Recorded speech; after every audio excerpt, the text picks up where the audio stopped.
We search for power, for control, for freedom in our lives, yet we so often chain ourselves with a simple, quiet habit. This exploration is not about judgment or shame, but about clarity and understanding. The path to reclaiming your inner strength and your very life force is found at the end of this journey together. The final insight is the key. Do not turn away before you receive it. Rivers flow. Let us begin by seeing the body not as a collection of parts, but as a sacred landscape.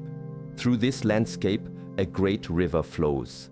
This river is your blood, carrying life, nourishment, and energy, what some traditions call qi, to every corner of your being.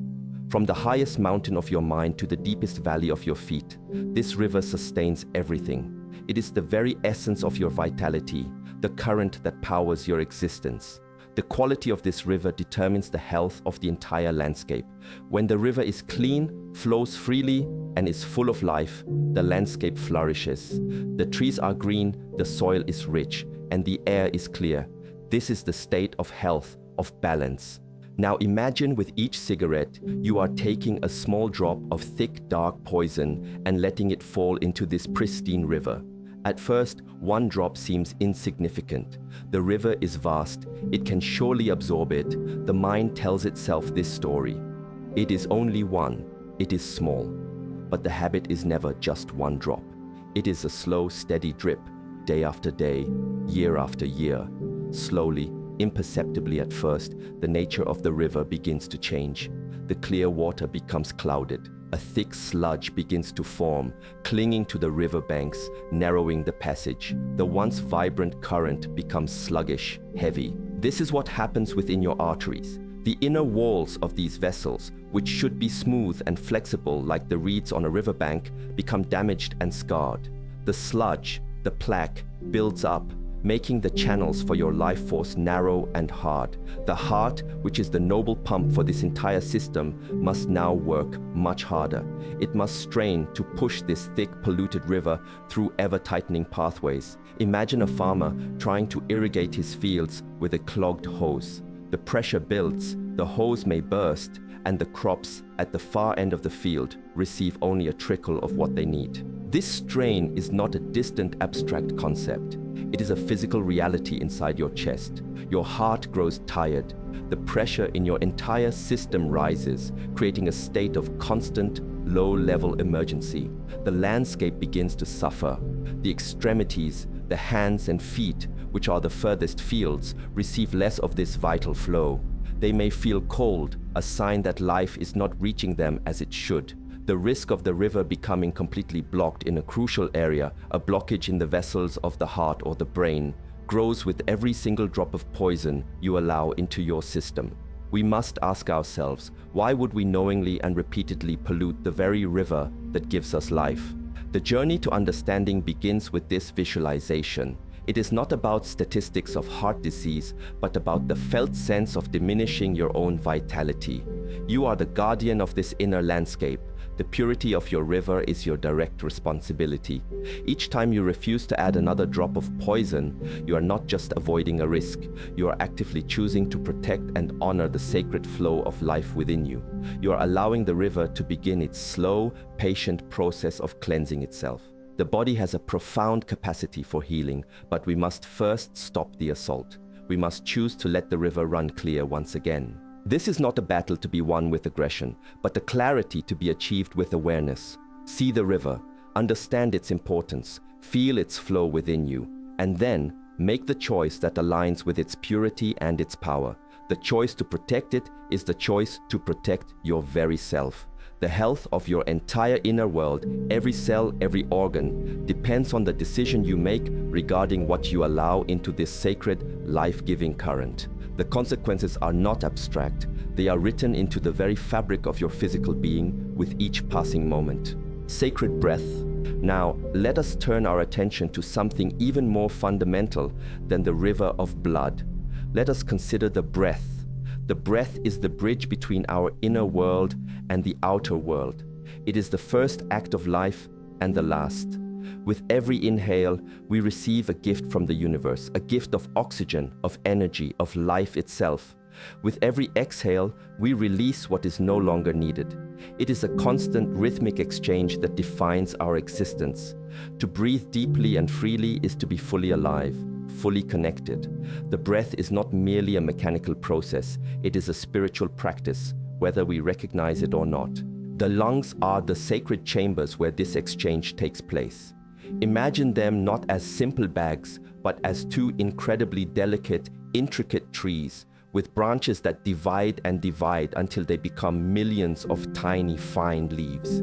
It is on the surface of these leaves, the alveoli, that the magic happens. Here, the gift of the air is passed into the river of your blood, and the waste from the river is passed back out to be released. The total surface area of these leaves is vast, like a great forest housed within your chest. It is a place of immense sensitivity and delicacy. It is designed for one thing: pure, clean air. When we introduce smoke into this sacred space, we are not just breathing. We are committing an act of profound violence against ourselves. Imagine taking that beautiful, intricate forest within your chest and setting a fire in it. The smoke, filled with tar and thousands of chemicals, billows through the branches. The delicate leaves are coated with a thick, black soot. This is not a metaphor, it is the physical reality.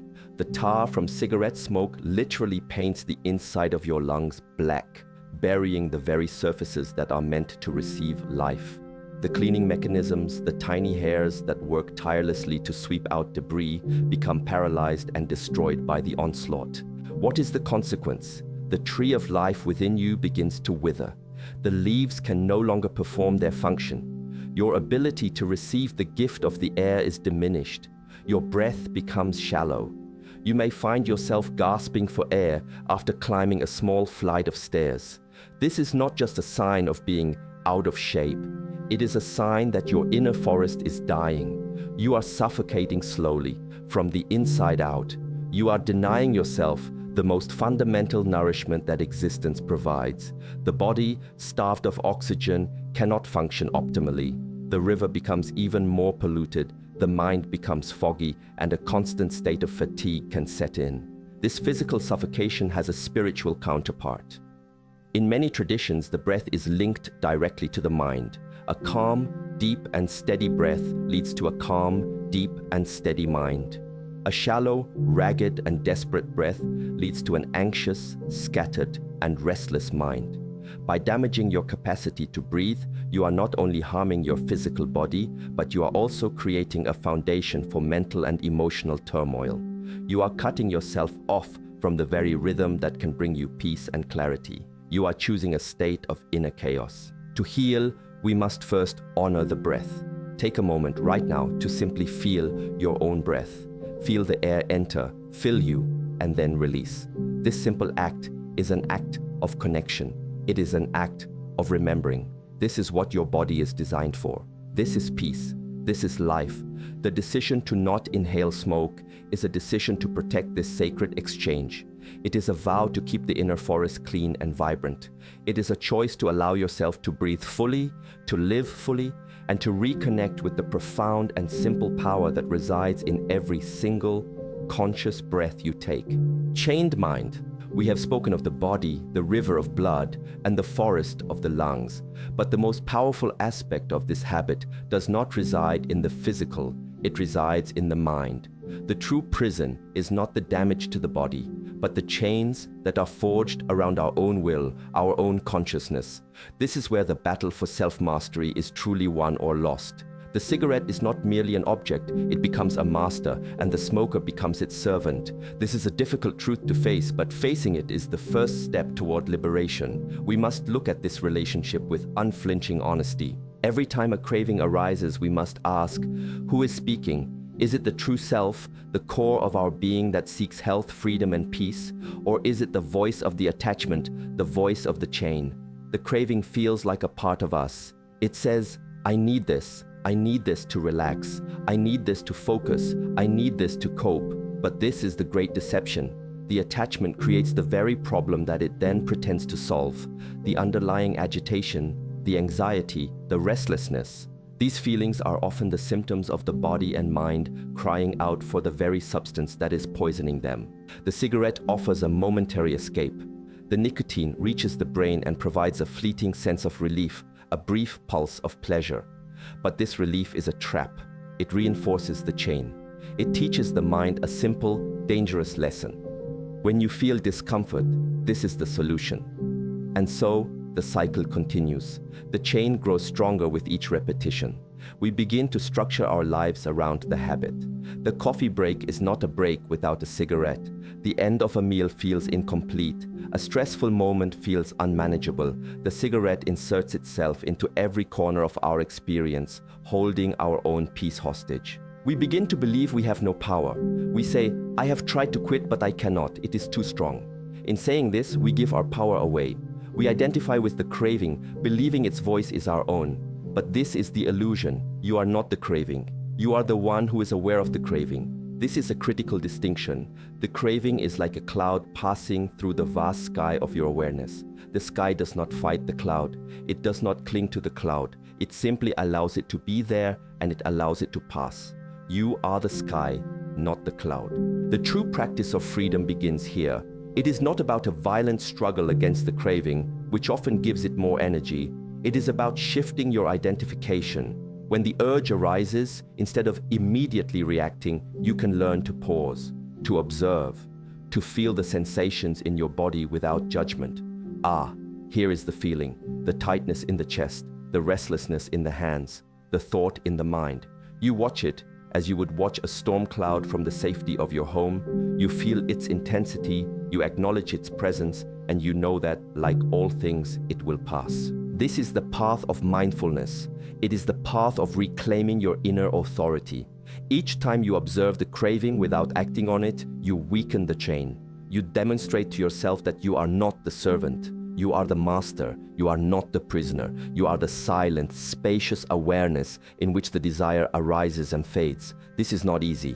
It requires patience. It requires courage, but it is the only way to true freedom. The freedom is not found in a world without cigarettes. It is found within your own mind when you realize that you are, and always have been, more powerful than your attachments. Temples decay. Our body is the only physical vessel we are given for this lifetime. It is our home.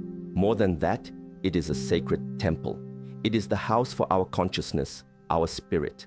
How we treat this temple is a direct reflection of our inner state, our self-respect, and our gratitude for the gift of life. When the temple is clean, strong, and well cared for, our spirit has a peaceful and vibrant place to reside. When the temple is neglected, defiled, and allowed to decay, it becomes a prison for the spirit. Smoking is a slow, deliberate act of dismantling this sacred temple brick by brick. The decay is not only internal in the liver and the lungs. It manifests outwardly. It is written on our very faces for the world to see.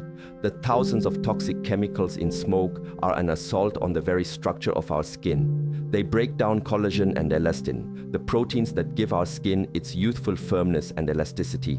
The result is premature aging. Wrinkles form more deeply and earlier, especially around the eyes and mouth. The skin can take on a grayish, sallow tone, losing its healthy, vibrant glow. It is as if the pollution from the inner river is seeping through the walls of the temple, staining them from the inside out. The skin is starved of oxygen and nutrients because of the constricted flow of the river. Wounds heal more slowly. The body's ability to repair the outer walls of its own temple is severely compromised. Think of it. We spend so much effort on our external appearance, on creams and clothes, yet we willingly participate in a habit that accelerates the aging process from within, creating damage that no external application can truly fix. It is a profound contradiction that reveals the power of the chained mind over our own wisdom and self-preservation. The decay continues. The smoke and tar stain the teeth, turning them yellow and brown, eroding the enamel that protects them. The sense of smell and taste, two of our most wonderful connections to the world of nourishment and pleasure, become dulled. The world literally becomes less vibrant, less flavorful. The hair can become brittle and lose its luster. The fingers that hold the cigarette are often stained, a constant, visible reminder of the habit's grip. These are not small cosmetic issues. They are the external signs of a deep internal disharmony. When we look upon an ancient temple that is crumbling with stained walls and a collapsing roof, we feel a sense of sadness, of loss. We see what was once beautiful and strong now falling into ruin. We must learn to look upon our own bodies with this same sense of reverence. To defile this temple is to show a lack of respect for the life that inhabits it. It is to say that this precious gift is not worthy of care. The journey of healing involves rekindling this respect. It involves seeing your body not as a machine to be used and abused, but as a sacred trust. To stop smoking is an act of restoration. It is the beginning of a great project to rebuild the temple. The body, with its incredible wisdom, will immediately begin the repair process. The flow of the river will improve, bringing life back to the skin.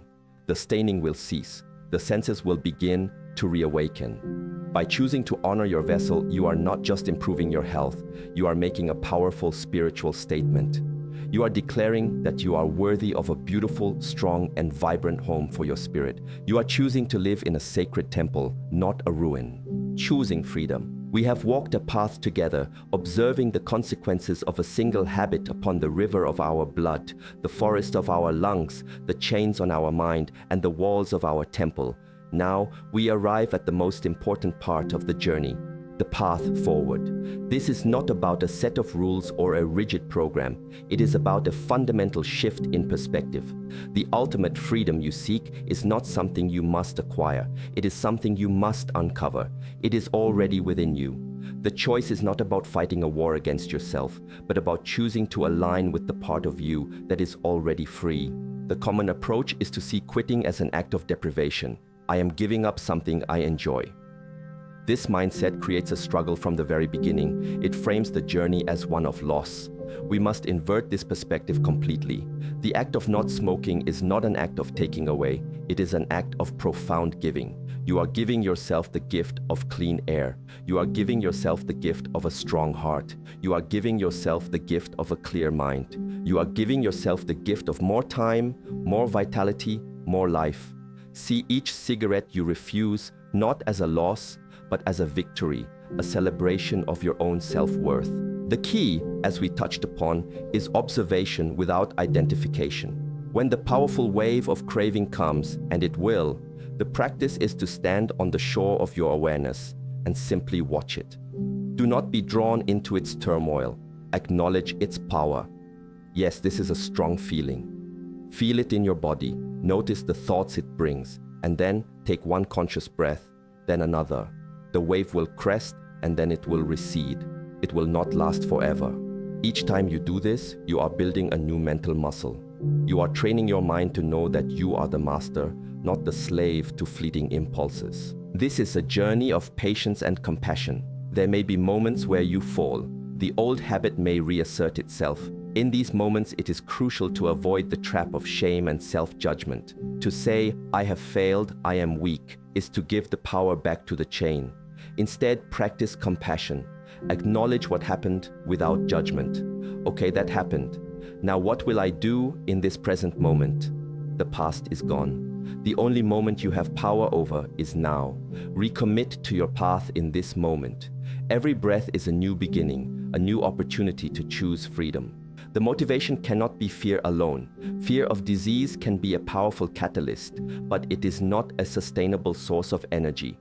The most enduring motivation comes from love. It comes from a deep love and respect for your own body, your own mind, your own life. You are choosing freedom because you love yourself enough to want to be healthy.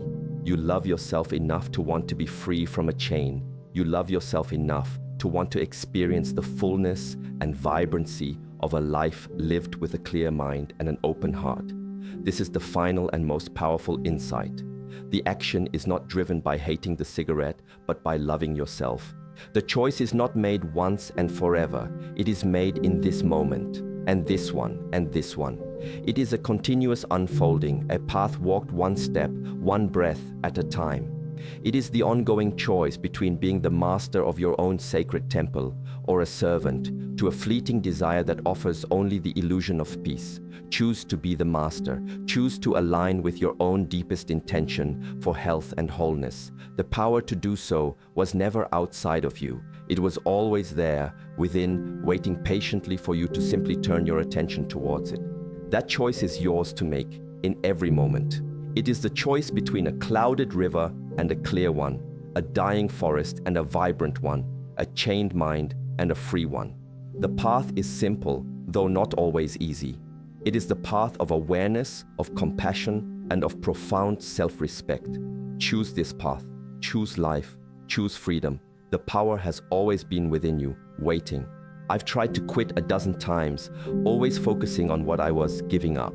This is the first time I haven't felt shame or fear, but a sense of profound clarity and empowerment.